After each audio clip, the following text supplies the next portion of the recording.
একটা অসুস্থ প্রজন্ম তৈরি করছি আমরা, অসুস্থ প্রজন্ম। বিগত মনে হয় 40-50 বছর থেকে একটা প্রজন্ম তৈরি হয়েছে বাংলাদেশে, স্পেশালি আমাদের মতো ইয়াং জেনারেশন যারা আছো, একটা অসুস্থ প্রজন্ম তৈরি হয়েছে।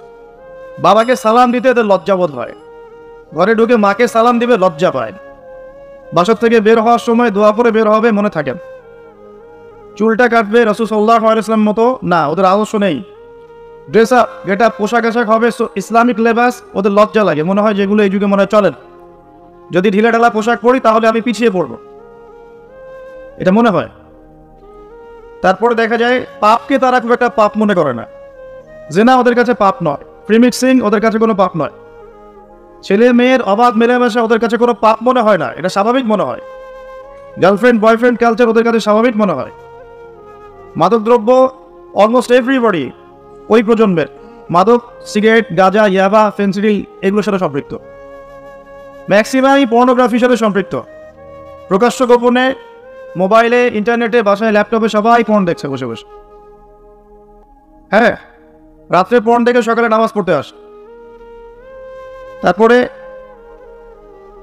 অপসংস্কৃতি, বিভিন্ন কনসার্টে এদেরকে পাবেন আপনি, বিভিন্ন এই যে পিকনিক এর মৌসুম চলছে এখন, উচ্চস্বরে গান বাজনা বাজাবে, হ্যাঁ ওখানে মাদকদ্রব্য সেবন করবে, সারা রাত জাগবে, ওখানে পাবেন আপনি এদেরকে। রাত 3টা-4টায় অ্যালার্ম দিয়ে থাকে যে আর্জেন্টিনা আর ব্রাজিলের খেলা আছে, এই জন্য তার যদি উঠতে পারে না।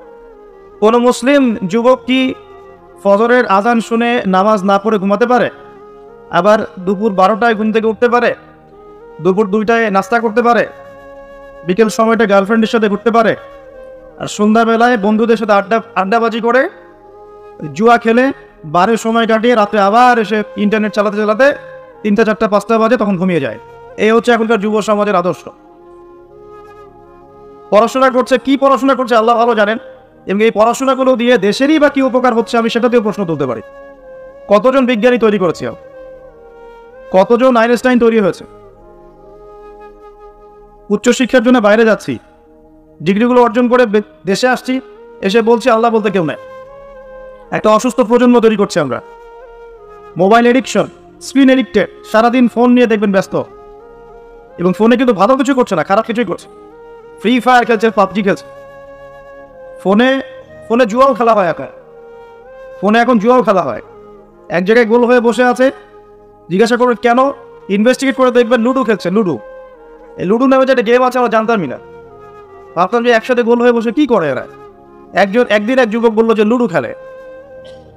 একটা অসুস্থ প্রজন্ম তৈরি করেছে এই প্রজন্মের হাতে দেশও নিরাপদ না।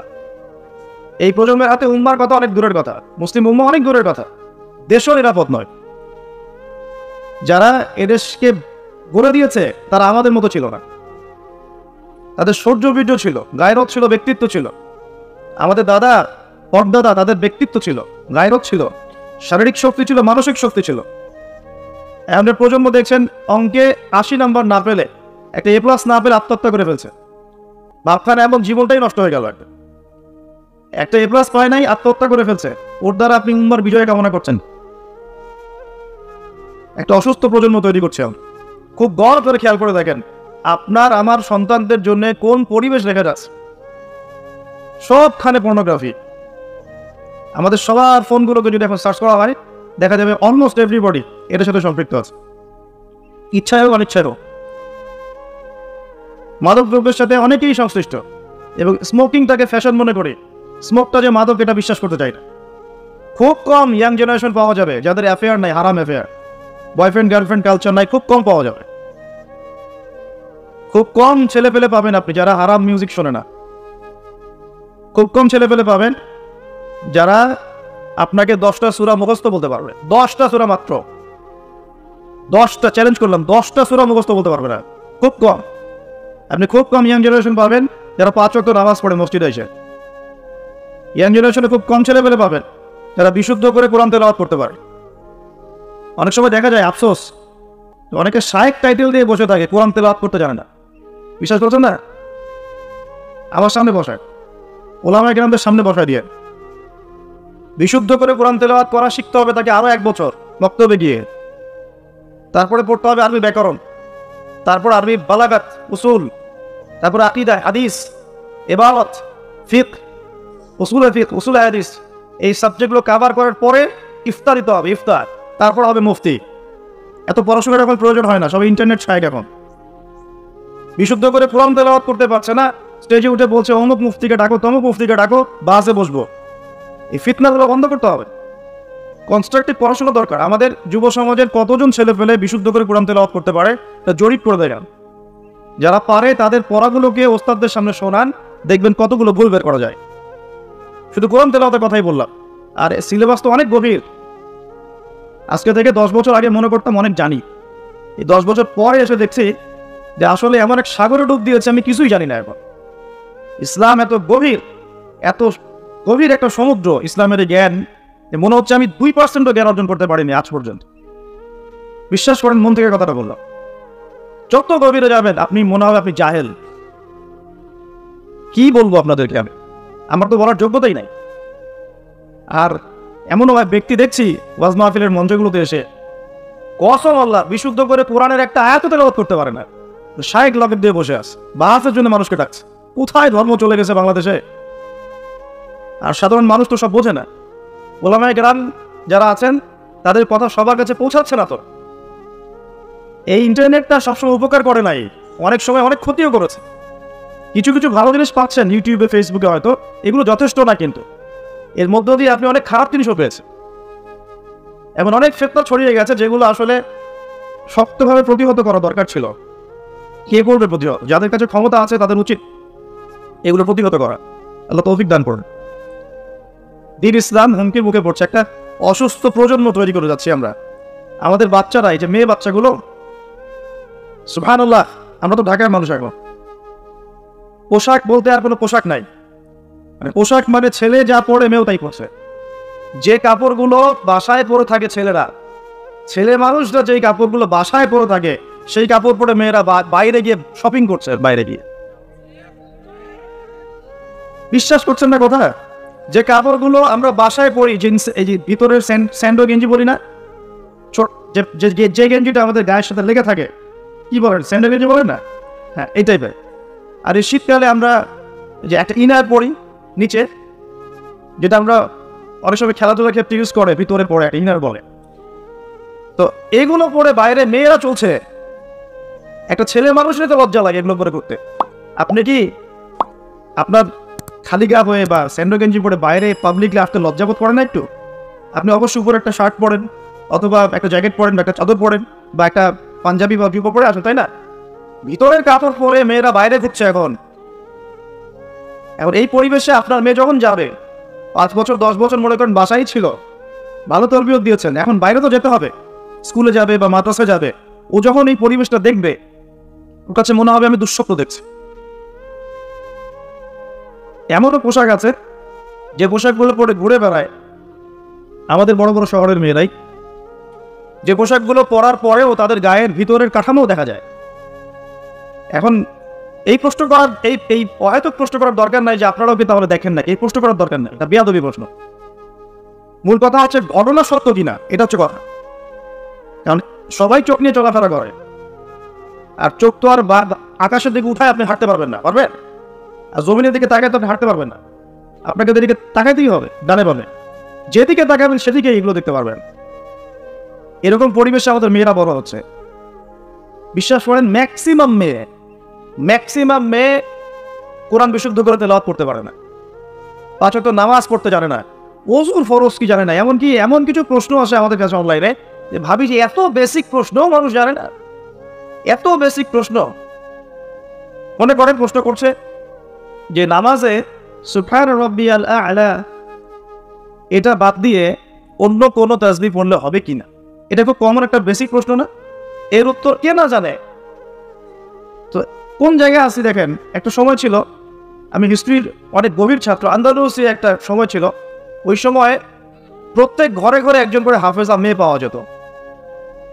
হ্যাঁ, ঘরে ঘরে শুধু হাফেজা না, মুহাদ্দিসা মেয়ে পাওয়া যেত। কোনো কোনো ক্ষেত্রে মেয়েরা ফকিহ হয়েছে। এখন দেখবেন বেসিক ওজুর মাসআলা, গোসলের মাসআলা, হ্যাঁ, ফরজ গোসলের মাসআলা, নামাজের ফরজ ওয়াজিব, হায়েজ নেফাসের মাসআলা, এই বেসিক মাসআলাগুলো আমাদের তরুণ প্রজন্ম জানে না। অথচ এদিকে পড়াশোনা করেছে 20 বছর 25 বছর। কোথায় পড়াশোনা করলেন আর কি শিখলেন? আর এত টাকা পয়সা খরচই বা কেন করলেন এর পিছনে? আমরা তো বলছি না যে জেনারেল শিক্ষায় শিক্ষিত হবেন না, কিন্তু ইসলামিক শিক্ষাকে বিসর্জন দিয়ে কি জেনারেল শিক্ষায় শিক্ষিত হতে হবে?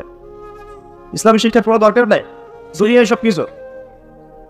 আর জেনারেল শিক্ষায় শিক্ষিত হয়ে আপনি কি সত্যি আপনার শিক্ষা দিয়ে দেশ এবং জাতির খেদমত করছেন, নাকি একটা সার্টিফিকেটের জন্য আপনি দৌড়াচ্ছেন? নিজের মনকে, বিবেককে প্রশ্ন করবেন সততার সাথে, আয়নার সামনে দাঁড়িয়ে, সত্যি কি আপনি আপনার জ্ঞান দিয়ে সমাজের কোনো খেদমত করেছেন কিনা, নাকি আপনি জ্ঞানটা অর্জন করতে চাচ্ছেন শুধুমাত্র একটা সার্টিফিকেট অর্জন করা, সার্টিফিকেট দিয়ে একটা জব না হলে বিয়ে হবে না, বিয়ে না হলে মেয়ে দিবে না, মেয়ে না দিলে আমি তো জীবনে কিছুই করতে পারবো। এই তো জীবন চক্রটা এমনি চলছে। তরুণ প্রজন্মকে আমি প্রথমে রিকোয়েস্ট করবো যে একটা আয়াত দিয়ে আলোচনা শুরু করেছি। প্রিয় ভাইয়েরা এবং বোনেরা, আল্লাহ পাক বলেছেন ওয়ামা আতাকুমুর রাসূলু ফাখুযু। আল্লাহর আদেশ সেটা, যখন আল্লাহ পাক কোনো আদেশ করেন সেটা কিন্তু ফরজ হয়ে যায়। আল্লাহ আদেশ কি হয়?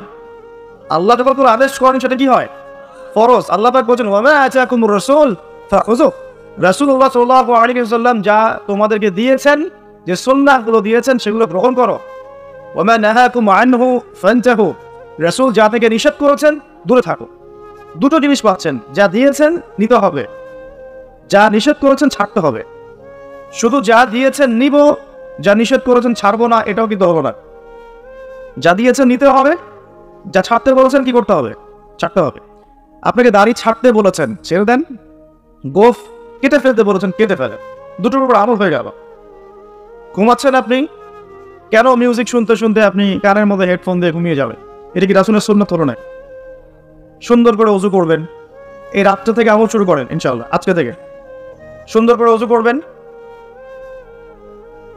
যদি পসিবল হয় সূরা মুলক তেলাওয়াত করবেন। কোন সূরা?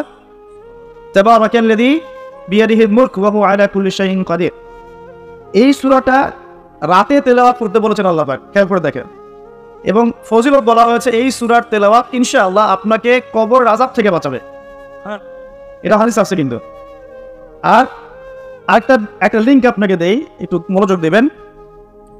লিঙ্কটা হচ্ছে আল্লাহ পাক কোরআনের আয়াতগুলোকে তুলনা করেছেন আকাশের তারার সাথে। কিসের সাথে? আকাশের তারার সাথে। আকাশের তারা কি করে? শুধু কিন্তু সৌন্দর্য বৃদ্ধি করে না, আকাশের তারাগুলোকে যদি মিলাতে পারেন সঠিকভাবে, আপনি পথ খুঁজে পাবেন। কি পাবেন? পথ বা রাস্তা খুঁজে পাবেন। আর সমস্যা, যদি আপনি কোরআনের আয়াতগুলোকে মিলাতে পারেন, আকাশের তারা মিলালে যেমন পথ খুঁজে পাবেন, ঠিক একইভাবে কোরআনের আয়াতগুলোকে যদি মিলাতে পারেন তাহলে আপনি হেদায়েত খুঁজে পাবেন ইনশাআল্লাহ। তাহলে এখানে একটা মিল আছে না? এখন সূরা মুলক আল্লাহ রাতে তেলাওয়াত করতে বলছেন, আর রাতের বেলায় আপনি আকাশের তারা খুঁজে পাবেন। মিল পাচ্ছেন? আরো একটা মিল বলে দেই। সূরা মুলকের মধ্যে আল্লাহ পাক বলেছেন আকাশের তারা দেখতে।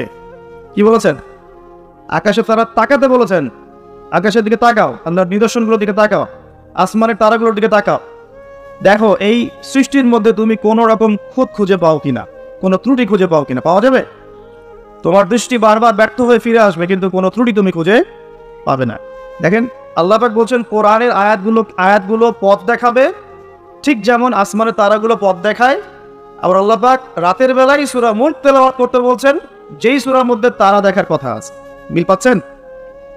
রাতের বেলা সূরা মুলক তেলাওয়াত করতে শেখেন, অথবা মুখস্থ করে ফেলেন। মুখস্থ করতে পারবেন না ইনশাআল্লাহ? কয়টা আয়াত এখানে? কয়টা আয়াত বলেন তো? কয়টা? আস্তাগফিরুল্লাহ। কয়টা আয়াত? 30টা। কয়টা আয়াত? 30টা। নবীজি বলেছেন কোরআনে একটা সূরা আছে 30 আয়াতের। কত আয়াতের? 30 আয়াতের। এই 30 আয়াতের সূরা তার পাঠকের পক্ষে ঝগড়া করবে, আল্লাহ পাকের সাথে কথোপকথন করবে, বলবে যে আল্লাহ আমার পাঠকারীকে তুমি মাফ করে দাও, জোর দিবে। মানে এটা আল্লাহ পাকের ইচ্ছাতেই হবে, এবং আল্লাহ পাক তার কথা শুনবেন এবং তাকে মাফ করে দেবেন ইনশাআল্লাহ। তো এই সূরাটা মুখস্থ করা যাবে না ইনশাআল্লাহ? এই সূরার শেষে একটা কথা আছে, পুরো সূরা বললে পুরো সূরা এই সূরা দিয়েই লেকচার শেষ হয়ে যাবে। এটা আরেকদিন বলবো ইনশাআল্লাহ। শেষের একটা কথা বলে দেই। এই সূরার শেষের দিকে একটা কথা আছে, কুল আরাআইতুম ইন আসবাহা মাউকুম গাওরান ফামা ইয়াতিকুম বিমাইন মাঈদ। আল্লাহ পাক বলছেন তোমরা কি কখনো ভেবে দেখেছো যে যদি আল্লাহ পাক এই ভূগর্ভস্থ পানিটাকে নিচে নামিয়ে দেন, ভূগর্ভস্থ পানির স্তরটাকে নিচে নামিয়ে দেন, কোন সত্তা কি আছে যে তোমাকে সেই পানি এনে দিবেন? আছে? এই আয়াত থেকে আমাদের একটা শিক্ষা আছে, একটু বলি শোনে। শিক্ষাটা হচ্ছে আমরা এখন অপচয় খুব পটু, আমরা খুব অপচয় করি জিনিসপত্র। আমরা গ্যাস অপচয় করি, রাষ্ট্রের সম্পদ অপচয় করি, রাষ্ট্রের রাস্তাঘাট নিজের বাপ দাদার সম্পত্তি মনে করে নষ্ট করে ফেলি। সম্পত্তি কিন্তু আমার না, এটা রাষ্ট্রের, জনগণের। আপনি রাষ্ট্রের সম্পত্তি নষ্ট করতে পারেন না, আপনাকে কিন্তু জবাব দিতে হবে।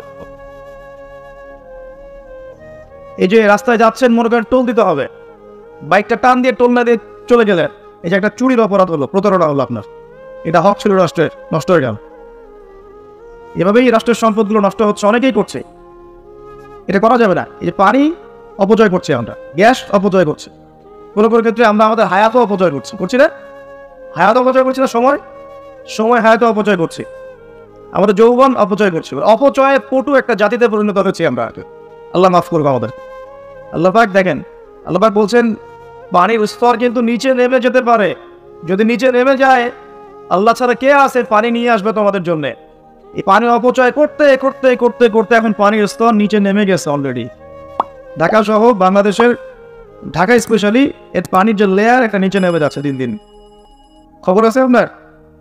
সারাদিন, একদিন 24 ঘন্টায় পুরো ঢাকা শহরের প্রত্যেকটা বাথরুমে যত গ্যালন গ্যালন পানি অপচয় হয়, এগুলোকে সংরক্ষণ করা গেলে বাংলাদেশে পানির অপচয়, পানির কোনো সংকটই থাকতো না। এখন মনে হচ্ছে পানি তো অনেক, সমস্যা নাই, পানি চলে যেতে কয়দিন সময় লাগবে?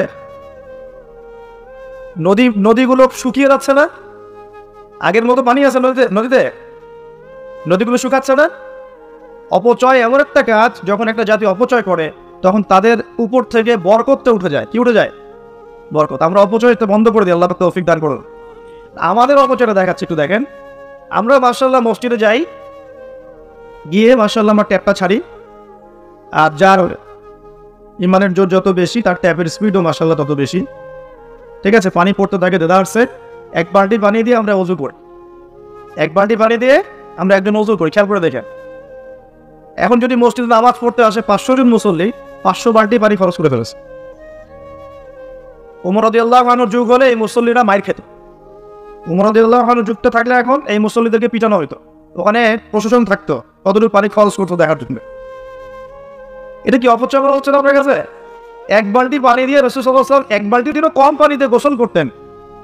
সহিহ বুখারী পড়ে দেখেন, নবী সাল্লাল্লাহু আলাইহি ওয়াসাল্লাম এক বালতিরও কম পানি দিয়ে গোসল করতেন। আর আমরা ওযুই করি এক বালতি পানি লাগে, আধা বালতি পানি লাগে। আর এই শহরগুলোতে যে শাওয়ার ছেড়ে দিলাম, ব্যাস পড়ছে পানি 1 লিটার, 10 লিটার, 15 লিটার, 20 লিটার গোসল করতেছে। আর মহিলা ঢুকলে তো কথাই নাই, 40-50 লিটার পানিও চলে যেতে পারে। এই যে পানির অপচয়, এটা লেকচারে বলবো ভাবছিলাম, সুযোগ পাচ্ছিলাম না, আজকে মনে পড়েছে বলে দিলাম যে পানির অপচয় করেন না। আল্লাহ পাক কিন্তু পানির নিয়ামত নিয়ে নিতে পারেন, পানির স্তর নিচে নেমে যেতে পারে, কিন্তু আল্লাহ পাক আমাদেরকে বোঝার তৌফিক দান করুন। শুধু পানি না, কোনো সম্পত্তিরই অপচয় করবেন না, ব্যক্তিগত না, রাষ্ট্রেরও না। সম্পত্তি সঞ্চয় করার চেষ্টা করেন, ইনশাআল্লাহ তাহলে সামনের যে দিনগুলো আসবে কঠিন, ওই সময় ইনশাআল্লাহ লাভ হবে আমাদের। কঠিন দিন যে সামনে আসছে, এটা কি বিশ্বাস করেন না? বিশ্বাস করার দরকার নাই, যখন আসবে তখন বুঝেন। এখন শোনেন, যুবক ভাইদেরকে বলছিলাম এবং যুবতীদেরকেও বলছি, স্পেশালি ইয়াং জেনারেশনে বেশি, তার তোমাদেরকে বলছি, আল্লাহ পাকের এখানে দুইটা কথা আছে। একটা কথা, রাসূলের আদেশ যা যা আছে মানতে হবে, নিষেধ যা যা করেছেন বর্জন করতে হবে। স্টার্ট করেন ঘুম থেকে। ঘুমানোর সময় আপনি সূরা মুলক পড়েন। সূরা মুলক তেলাওয়াত করতে হলে কোরআন তেলাওয়াত করার আগে শিখতে হবে, তাই তো?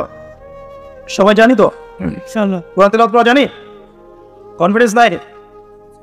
কোরআন তেলাওয়াত করা জানেন না? আল্লাহ সবাইকে তৌফিক দেখ।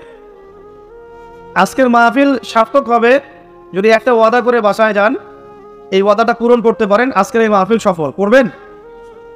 আগামী মার্চ মাসের মনে হয় 20 থেকে 20-25 তারিখের দিক থেকে সম্ভবত রমজান শুরু হবে। ঠিক আছে, এটা কি মাস চলছে? ডিসেম্বর, জানুয়ারি, ফেব্রুয়ারি, মার্চ, 2 মাস বাকি আছে, 2-3 মাস বাকি আছে।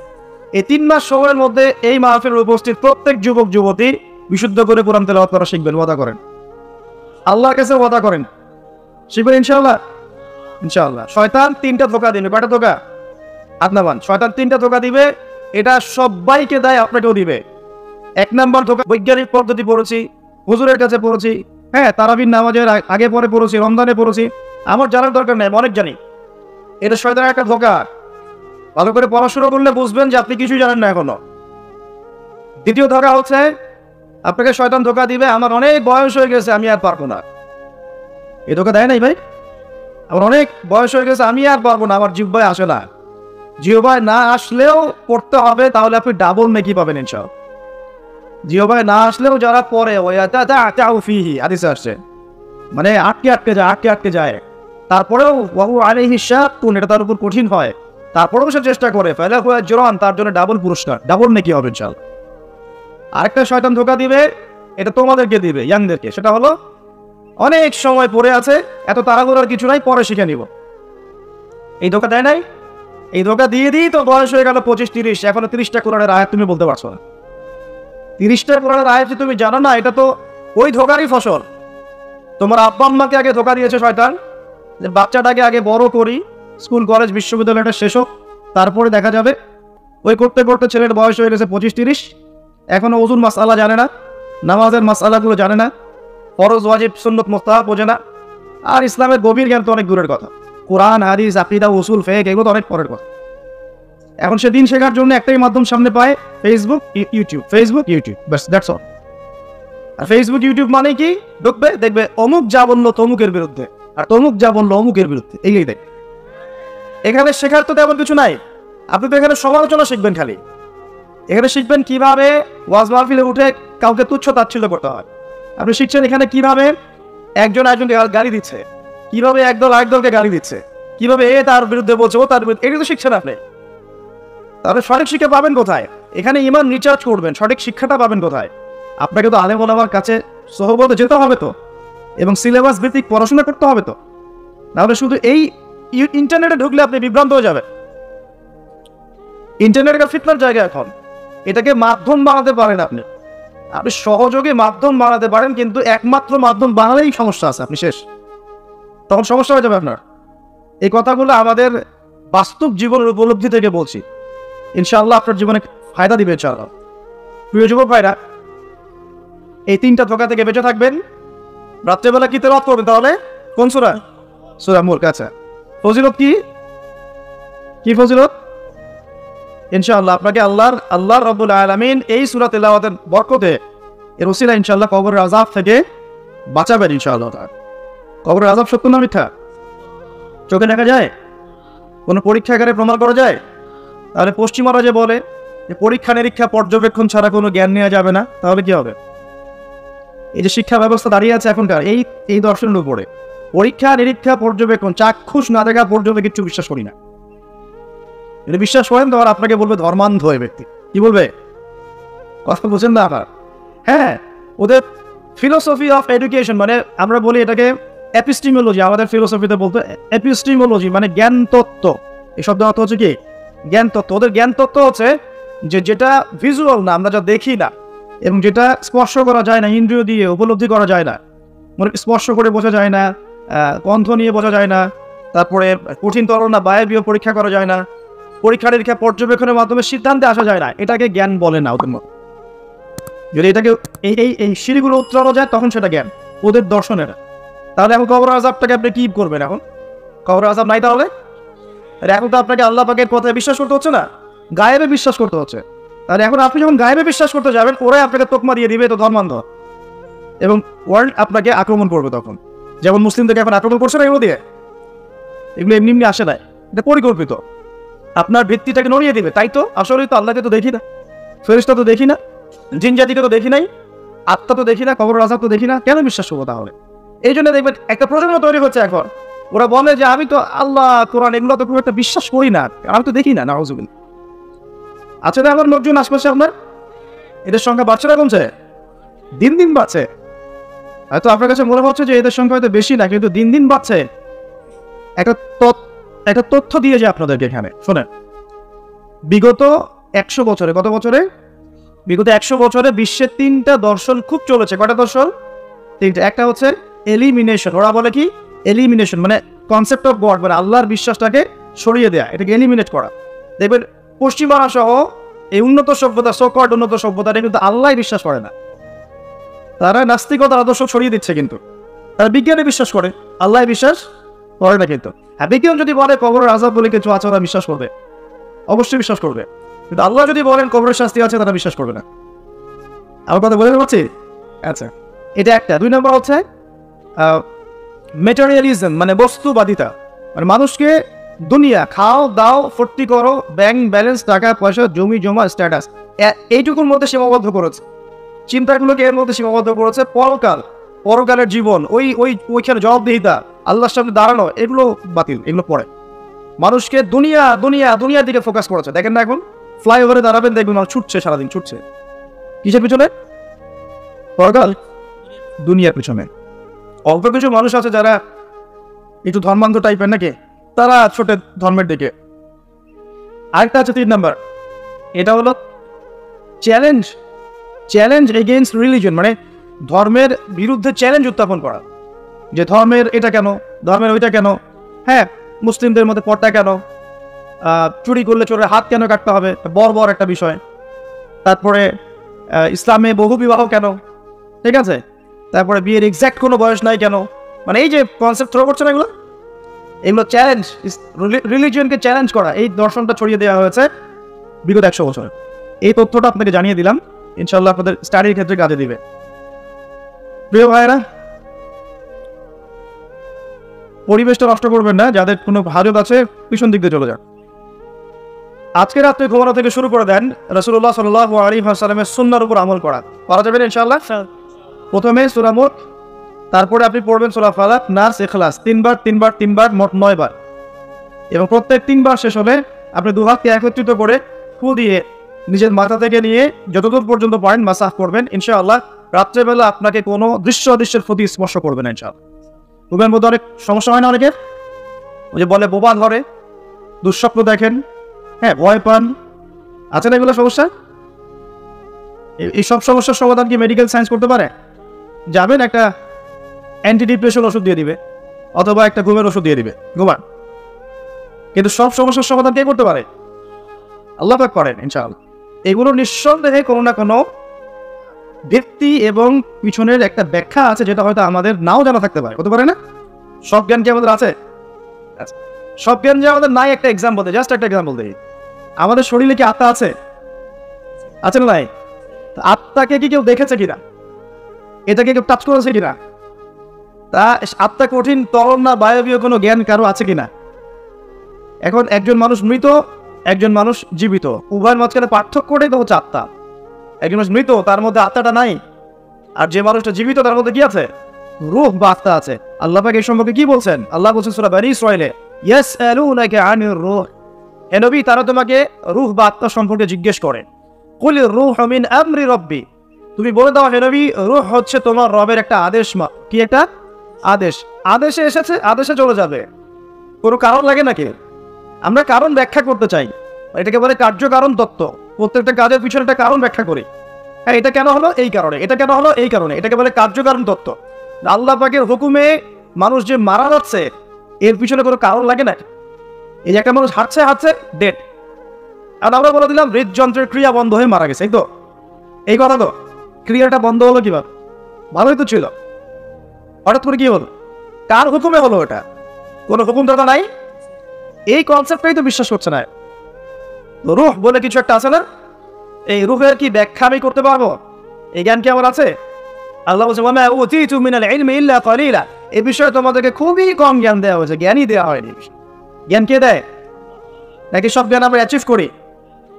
জ্ঞানতাত্ত্বিক দর্শন শোনেন, কিছু মানুষ বলেছে সুদীর্ঘকাল ধরে মানুষ বুদ্ধি থেকে জ্ঞান পায়। কি থেকে পায়?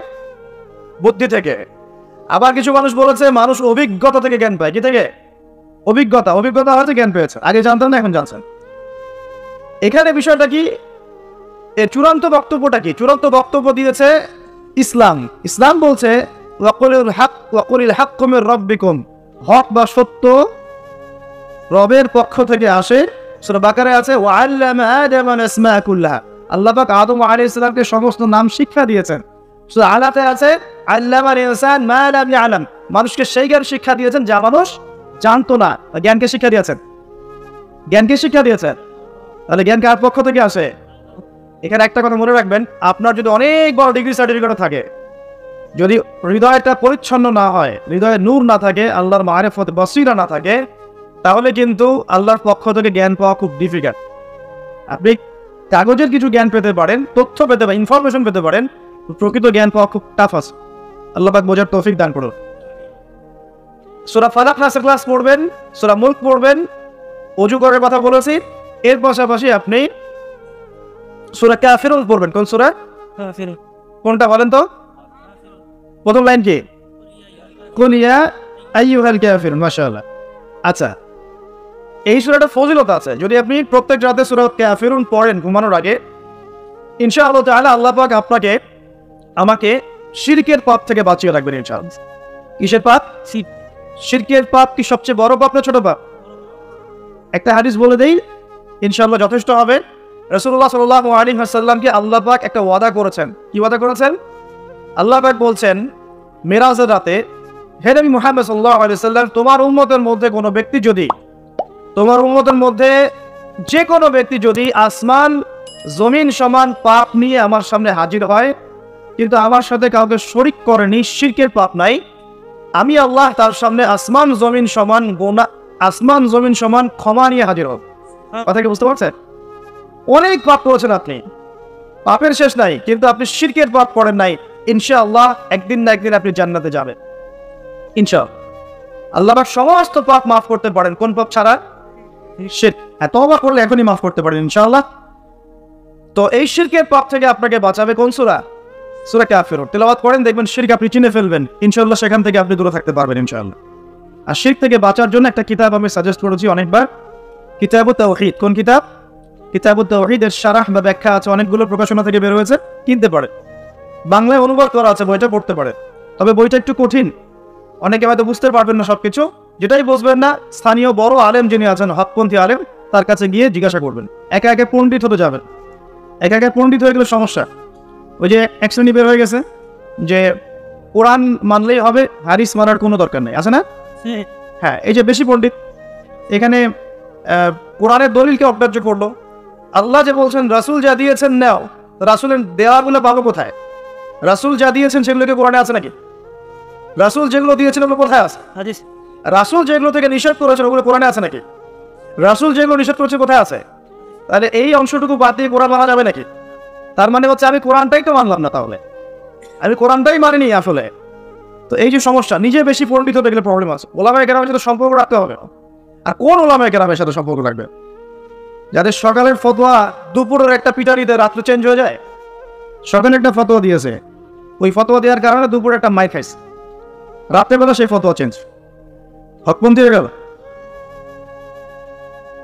এমন বহু আছে, মানে এমন কিছু মতাদর্শ নিয়ে চলে যেগুলো নিয়ে চললে জীবনে কোনো বাধা বিপত্তির অবকাশ নাই, সারা জীবন দাওয়াতি কাজ করেই যাবে, কেউ একটু শর্তও করবে না তার বিরুদ্ধে। রাসূলুল্লাহ সাল্লাল্লাহু আলাইহি ওয়াসাল্লামকে 23 বছরে এত মার খেতে হলো কেন? তাহলে আমাকে একটা প্রশ্নের উত্তর দেন। লা ইলাহা ইল্লাল্লাহ এর দাওয়াত তো নবী সাল্লাল্লাহু আলাইহি ওয়াসাল্লামও দিয়েছেন, আর আমিও দিচ্ছি, আপনিও দিচ্ছেন।